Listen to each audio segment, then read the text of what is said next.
The G77 and China Summit concluded on its fourth day in Havana, where leaders from the Global South got together in a historic occasion to discuss world-pressing issues and possible solutions.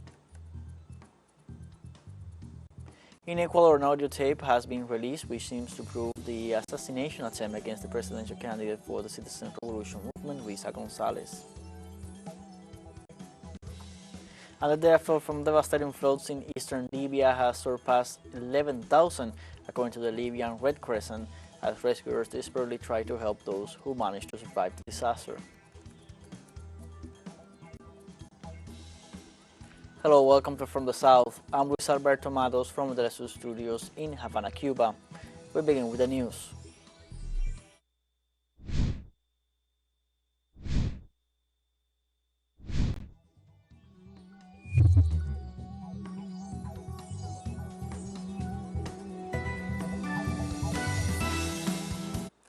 Discussions at the Summit of Leaders and Heads of States for the G77 and China Summit progress in Havana, focusing on the progress of a united approach of the countries of the Global South. With the participation of more than 100 delegations from the member states of the bloc and officials from international organizations, the meeting provided an opportunity for high-level debates on political and economic issues for developing nations. As part of the agenda, the participants are expected to follow up on the group's historic demands, particularly in relation to the new international economic order. At the ceremony, Cuban President Miguel Díaz-Canel proposed discussing the role of science and technology as essential components associated with development. The Prime Minister of National Security and Public Administration and Minister of Finance, Economic Affairs and Investment of Barbados, Mia Mottley, made a strong reference in her speech to the use of technologies as well as those who use and control them. There is no doubt, my friends, that the world in which we live is experiencing unprecedented crises, multiple. And it has done so at a time when mankind has attained more scientific engineering and technological progress than at any other time in history. The difficulty is that, like with all else, inventions can be used either for noble causes or wicked purposes. This means two things. First, our awareness and alertness must be constant. And secondly, it does matter, as we heard from my dear brother, Prime Minister González this morning, who owns and who controls the technology. So why must we be alert now? Because, like many other temptations from time immemorial, our reliance on things that allow us great convenience and happiness cause us to be easy prey. Easy prey if we do not remember our purpose and our mission. For his part, the Prime Minister of St. Vincent and the Grenadines and President of CELAC, Luisa González, insisted on the subject of the summit and emphasized on the need for solidarity among each of our nations. In everything but the subject today of this conference, of this summit, science, technology, and innovation. And it's not isolated. This and the Global Digital Compact are not isolated from the Sustainable Development Goals. And climate finance, and financing for development, and the reform of the international financial institutions, and of the United Nations Security Council, and for reparations for native genocide and the enslavement of African bodies. All of these matters, though they are different and segmentalized, they constitute, in my view, a composite whole. And it is in that frame that I urge we address our subject always in solidarity with one another. During his speech, Colombia's President Gustavo Petro stressed the fact that unquestionably the poor countries of the world were the most vulnerable victims of climate change. Today, science tells us that the main problem of the humanity of today, of our sons and our grandchildren, is called climate crisis. That is what science says, and it's in the main universities and the thousands of scientists that most of the nations have proposed to the panel of experts in a conservative way say that the most affected by this climate crisis will be the poor countries of the world. The Colombian president also referred to the fact that it is time for the G77 to call on the United Nations to take a leading role in the fight against the problems that affect the entire world. Wouldn't be the time for the G77 to propose to the United Nations to have two peace conferences urgently for humanity and open spaces for the discussions in which the world has to enter the climate crisis, which is a conference of peace on the war in Ukraine, and another one on the Palestinian occupation.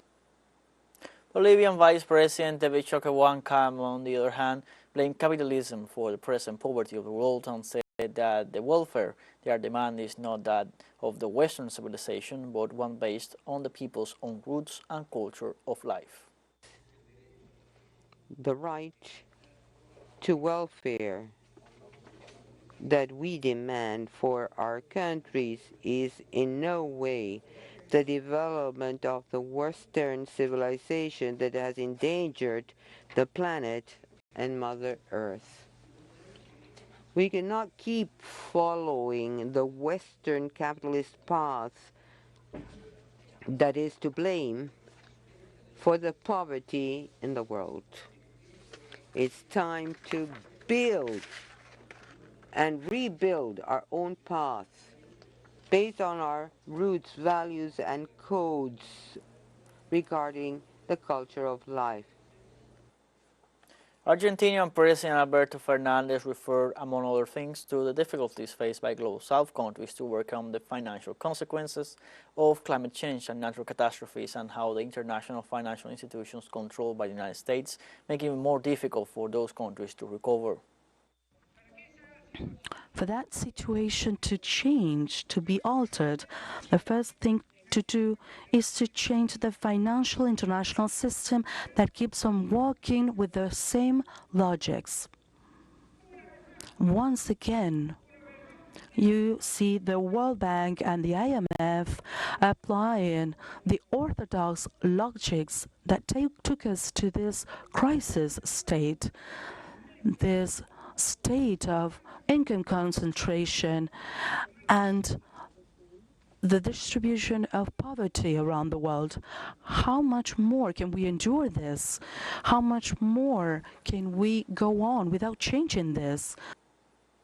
The president of the Palestinian state, Mahmoud Abbas, referred to the struggle of the Palestinian people for its independence and its determination to overcome all obstacles to achieve it. The Palestinian people, with the support of the Group of 77 and China, which we had the honor of chairing in 2019, are determined to overcome the historical injustice that has stifled their development and hindered their aspirations for a century. As we speak, Israel's policies and practices seek to entrench its settler colonial occupation and impose the reality of apartheid, which must not be tolerated. Ethiopia's Deputy Prime Minister and Minister of Foreign Affairs, Demeke Mekonnen, spoke about how coercive measures hinder the potential to develop technology and the economy.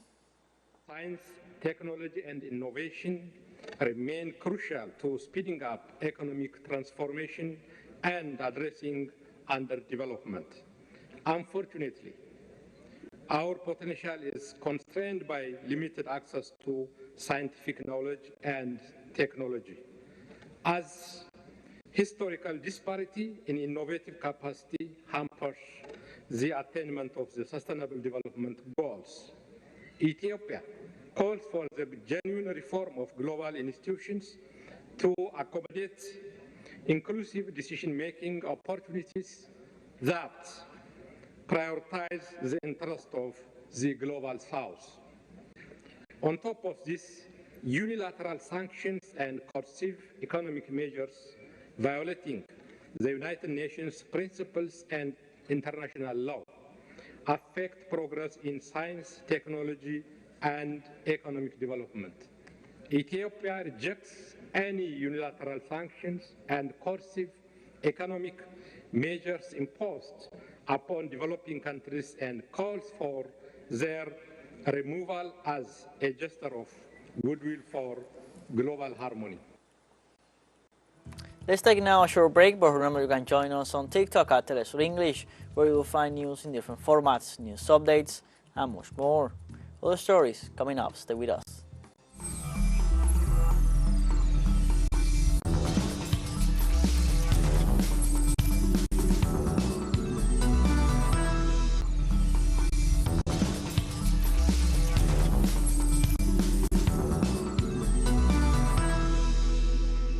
Welcome back from the South. Venezuela's President Nicolas Maduro met with the United Nations Secretary General Antonio Guterres in Havana on the sidelines of the summit of the G77 plus China. The Venezuelan head of state and the UN chief are attending the Havana summit, which hosts more than 100 heads of states and government representatives of two-thirds of the countries of the world. During the meeting, Guterres emphasized that all together are custodians of the common good and have the duty to promote and support a multilateral system. On the other hand, Maduro thanked the United Nations Secretary General for his participation in the summit. Central America celebrates the 202nd anniversary of its independence from Spanish colonialism. The peoples of the region's 5 countries commemorate this September 15th the Patriotic Week in honor of the liberation of the Spanish crown. In Nicaragua, activities began this Thursday with a parade led by President Daniel Ortega, while in Honduras, President Xiomara Castro began the celebrations on Friday from Tegucigalpa's Central Park. The festivities started at the National Palace of Culture with a civic military parade. On the other hand, in El Salvador, the government authorities opened the activities with a march to the central square of San Salvador. The popular movement of El Salvador rallied on Friday against the administration of President Nayib Bukele and his intention to run for re-election. The demonstrators took to the streets of the country's capital to also denounce the high level of unemployment and the high cost of living. The social movements also rejected the repression in communities and accused the government of expropriating the lands of farmers to give them to wealthy businessmen. They also demanded the liberation of the people detained under the state of emergency by the head of state.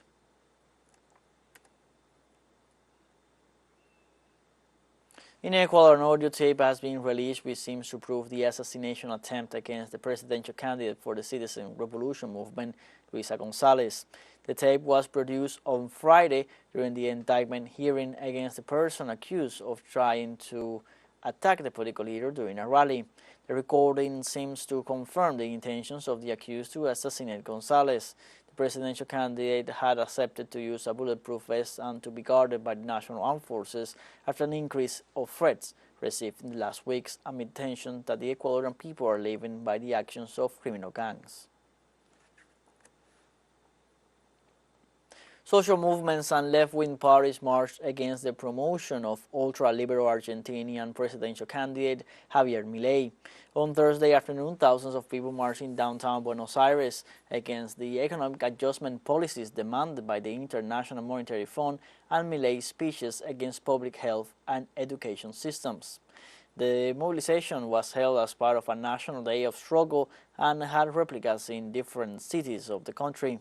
Among other controversies, the libertarian Javier Milei received the highest number of votes in primary elections, and his speech promotes the elimination of central banking, dollarization, and the elimination of education and healthcare as universal rights guaranteed by the state.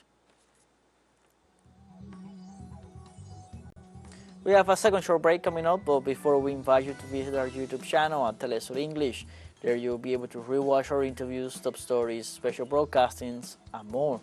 Hit the subscribe button and activate the notification bell to stay up to date on the world's most recent events. Final short break, don't go away.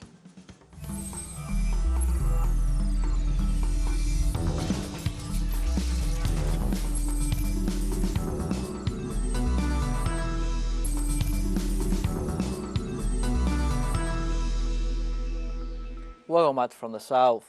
North Korean leader Kim Jong-un on Friday toured two aircraft plants in eastern Russia.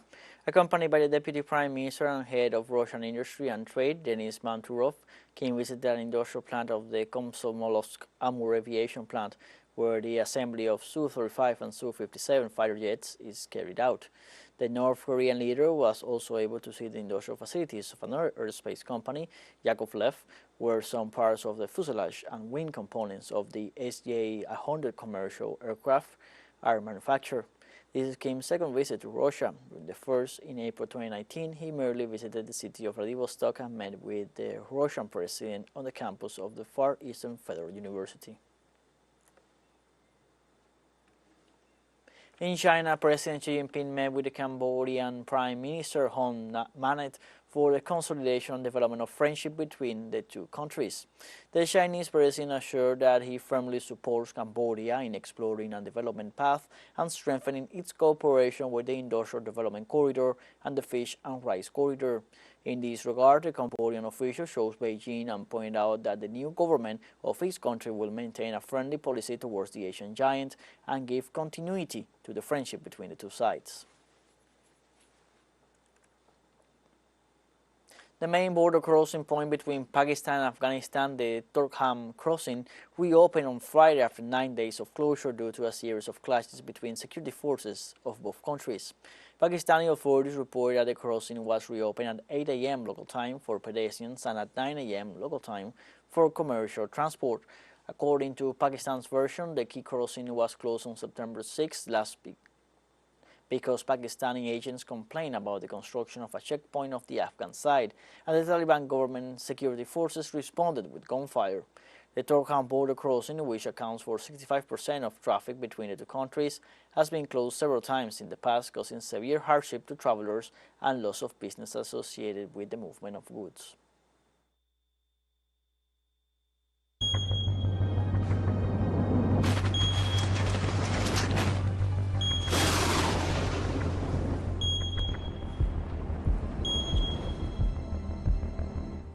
Several autonomous communities in Spain are on yellow and orange alert due to flooding caused by heavy rains. The authorities reported the closure of subway stations and the collapse of roads as a consequence of the floods. The state weather agency reported that rainfall of up to 40 liters per square meter in 1 hour, with the possibility of hail, is expected in some autonomous communities and strong gusts of wind. The institute also indicated that an Atlantic low-pressure system will affect the peninsula and the Balearic Islands and will leave widespread rainfall, which may be accompanied by thunderstorms. The death toll from devastating floods in eastern Libya has surpassed 11,000, according to the Libyan Red Crescent, as rescuers desperately try to help those who managed to survive the disaster. The Libyan Red Crescent said on Friday that at least 11,300 people had died and another 10,100 were reported missing. The Mediterranean storm Daniel is behind the widespread flooding in the North African nation as it washed away entire neighborhoods over the weekend and swept bodies out to sea. The port city of Derna was the worst affected following the collapse of two dams, which wiped out a quarter of the area. The city has been declared a disaster zone, with electricity and communication having been cut off, according to local officials. An assessment team visiting Derna on Thursday said people were returning to what was left of their homes in desperation. We have come to the end of this news briefing. You can find these and many other stories on our website, telesurenglish.net. You can also join us on social media, Facebook, X, Instagram, Telegram, and TikTok. For Telesur English, I'm Luis Alberto Matos. Thank you for watching.